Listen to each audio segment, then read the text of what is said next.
In the grasslands above Mjøsa Fjord, farmers have been grazing their sheep for centuries.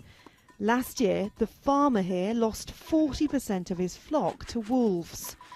Arling Åseng represents farmers in the area and wants the cull of about 2/3 of Norway's wild wolves to go ahead. They get psychologically tired because of this threat to find carcasses during the summer, dead and half dead.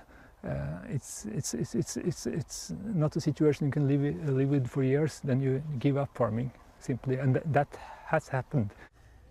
A few hours drive north into the Norwegian wilderness, and wolves at this reserve roam in a large fenced-off area.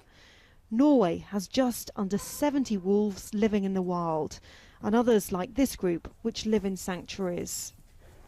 The wolves here are used to human beings, meaning we're allowed to get this close, but they still like to keep their distance. Campaigners say this is a creature which is often stigmatised and is largely misunderstood. The planned cull then has alarmed those who believe wolves in the wild are persecuted and are already at risk from illegal hunting. Some environmentalists say on a national level, under 2% of sheep which die are killed by wolves. So to spot one today, we'd have to be very, very lucky, really. Really lucky.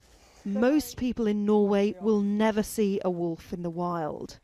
Conservationists close to Oslo are monitoring an area using special cameras to track wolves.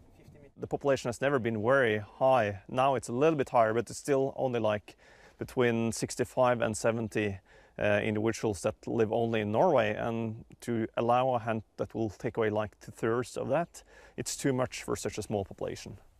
More than 40 years after wolves were given protected status here, the decision to control their numbers is controversial, pitting farmers who face challenging times against environmentalists who are determined to safeguard the future of the wolf in Norway.